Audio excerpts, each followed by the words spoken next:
Assalamu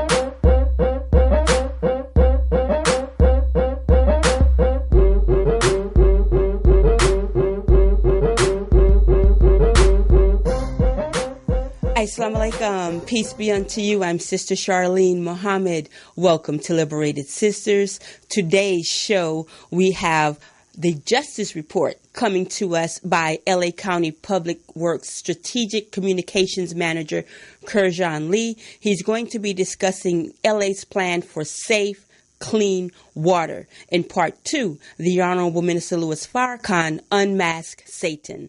Today's show is brought to you by the generous support of Dr. Akil Bashir and the Professional Community Intervention Training Institute.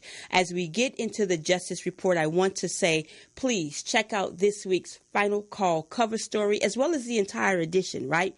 But the Final Call cover story, Whose Independence? Our writer, Sister Rhodesia Muhammad, discusses Black America, the truth of the 4th of July, and the illusion of independence. That's finalcall.com to also subscribe to the digital edition. And now, today's Justice Report.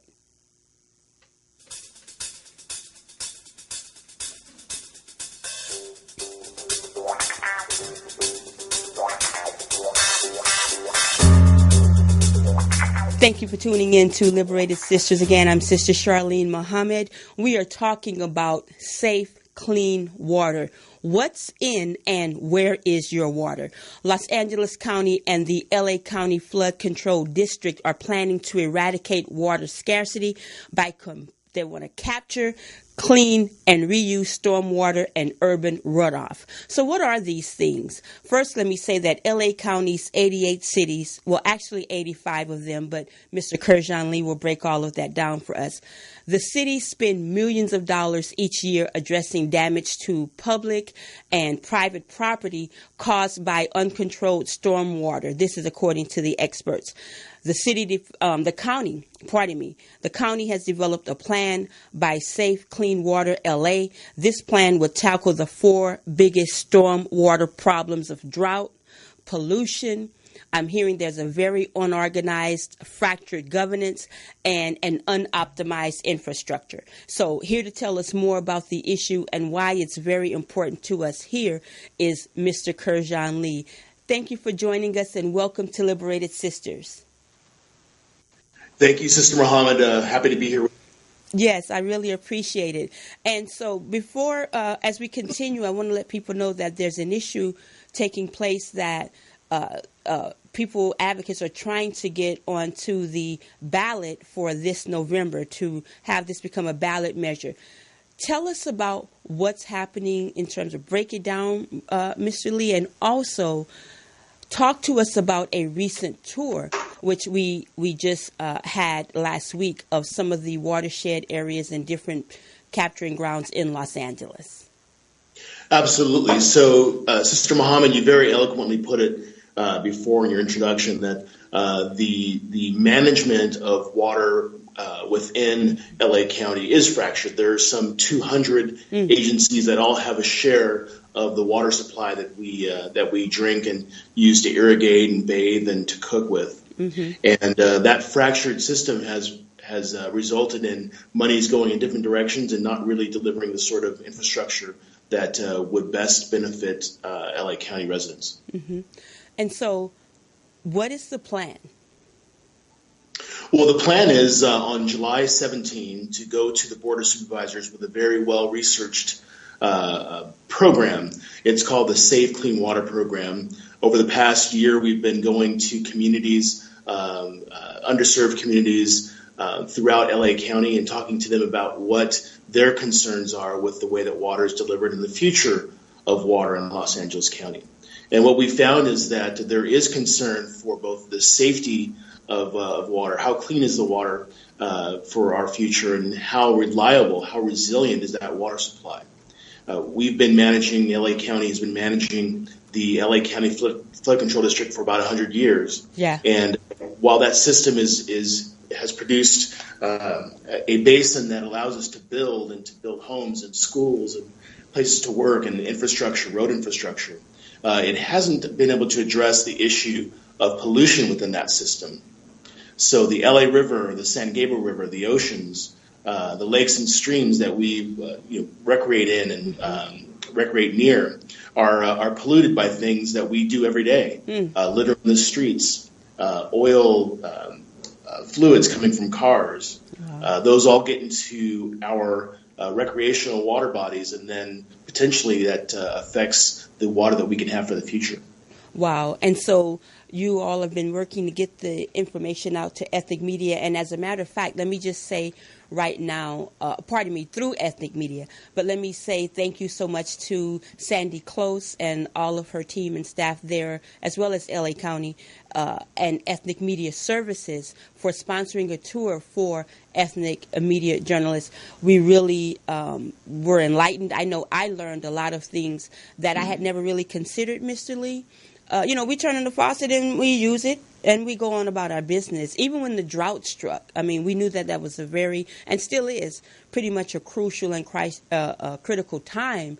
But to actually tour the sites and see how things are done, how LA County captures the water, what impedes it or what hinders it, what makes it dangerous, was really enlightening. Just right down to you all speaking about not necessarily eating the fish. And people are fishing all the time, staying out of the water, as Edel Vizcarra talked about, after rains, right? Those things are just not something that the everyday person would think about. We think about nature and we enjoy it, right? That's absolutely right. And our purpose, our goal is to get back to that natural enjoyment, that ability for us all to enjoy the natural environment, to commune with our water bodies. Yeah. The Los Angeles River, although it's concrete, is a river body. And it spans some 51 miles of the LA River. And those communities adjacent to the LA River are some of the poorest and most underserved. And so we're looking to turn that around, make the LA River and the other river systems that are managed by the county into places where we can recreate and meet each other and enjoy and actually use for travel, through bikes or by walking, by increasing access. And thank you, Sister Muhammad, so much for mentioning the drought. Yeah. So we had that 5 years of historic drought. Wow. But that shift in severe weather pattern is going to be the new normal for us. Stretches of drought where rainwater is less frequent, and then followed by significant years of storm. Yeah. And the infrastructure we have right now is not able to handle and capture and make best use of that water when it comes. Yeah. To capture it, save it, clean it, and then serve it to LA County residents. Yeah, yeah.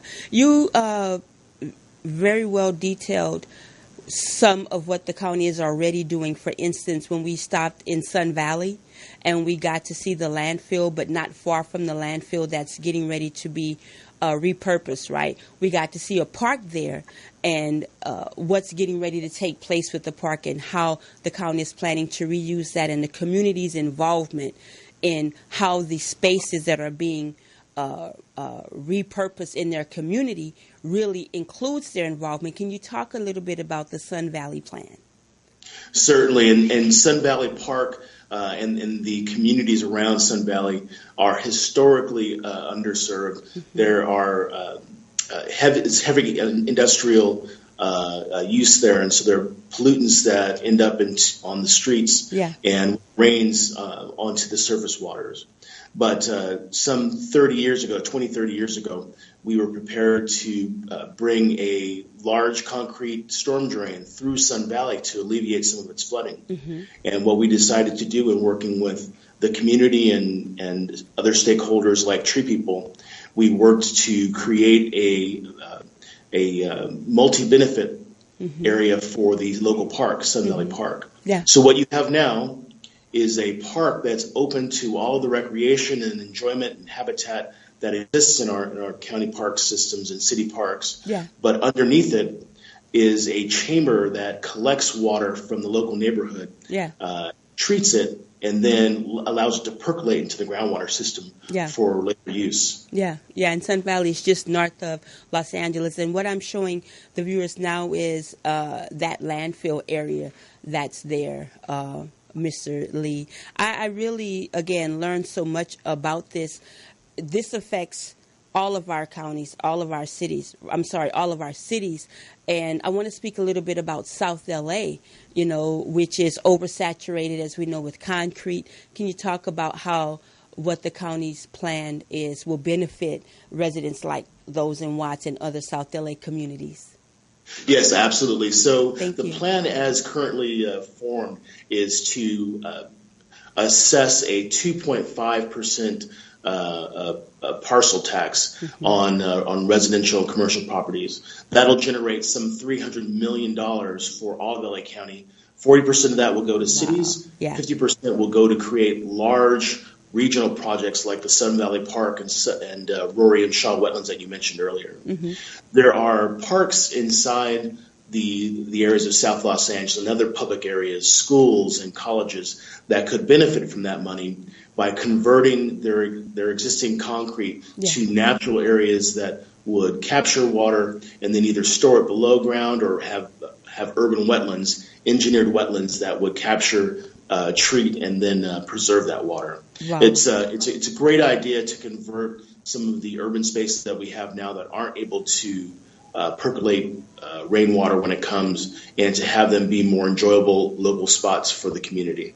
Wow. Now, how do you think this is going to turn out with the vote that's expected next Tuesday? This is supposed to go before the County Board of Supervisors, everyone, and their vote will determine whether or not this will get on the November ballot. Pardon me. That's correct. So the critical path is that this goes from the community and the business community, those that we outreach to, and all that information and feedback collected goes to the Board of Supervisors for their vote. It's up to the board whether this will appear on the November ballot. Right. And so let's say they vote yes and it hits the ballot and voters say yes. Give us a timeline. Then what starts happening?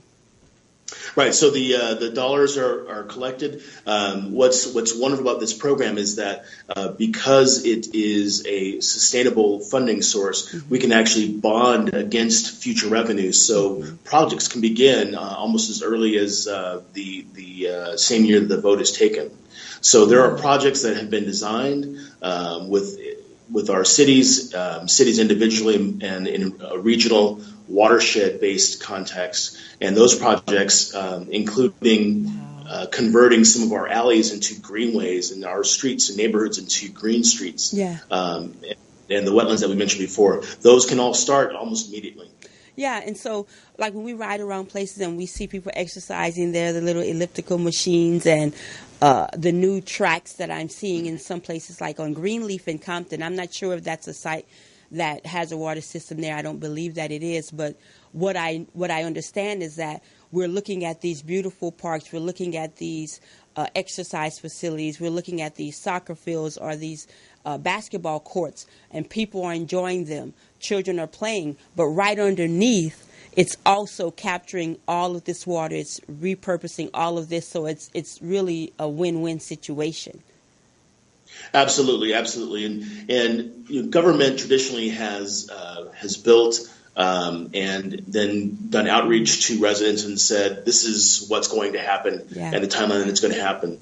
But the approach that we've taken over the past 25 years is to change that paradigm altogether and start with the community. Start with listening first to what the priorities of the community are, and the communities that we've reached out to and that we've received feedback are ready to see change in their neighborhoods. Yeah.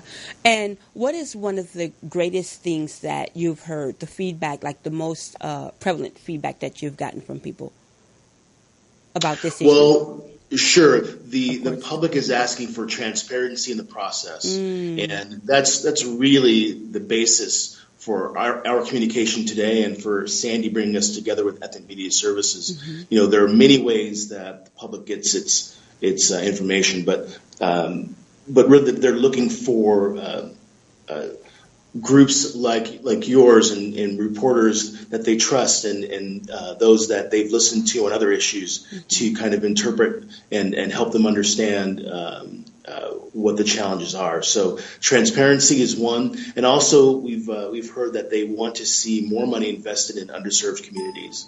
So what's part of this program is a 115% return to underserved communities, where the amount of money collected in one area, if it's considered underserved, will actually see more return than what's been collected there. Wow, that's something. And so, just to reiterate that the tours took place at the Hanson Spreading Grounds, the Rory Shaw Wetlands Park, and Vista Hermosa Natural Park. So, how can people get in touch with you if they want to find out more information about this? Well, actually, you can go online, put in any of the names of those properties, and there are others as well. If you look up multi-benefit stormwater projects in Los Angeles County, you can find that there are smaller scale and actually larger scale projects already existing, and some that are being designed. But you can visit our website at dpw.lacounty.gov. That's our website, dpw.lacounty.gov, or follow us on Twitter at LACO Public Works. That's LACO Public Works. Thank you. And would you please give your closing remarks, anything you would like to leave us with on this for now? Sure, absolutely. So the Board of Supervisors is going to vote on July 17 whether to move this forward. I invite you and encourage you to take a look at the website for the program, safecleanwaterla.com, safecleanwaterla.com, and learn more about this program and show up on the 17th. Give us your vote of support. If you have questions or comments, you can bring them as well. But this is a fantastic program. I've been working for LA County for almost 20 years, born in Inglewood, raised in Los Angeles, and it's time. It's time for us to be reinvesting in our water infrastructure. Absolutely. Mr. Kerjon Lee, thank you so much for being with us. Thanks for giving me more information and sharing with our viewers. Thank you so much, Mr. Muhammad. Take care. You as well.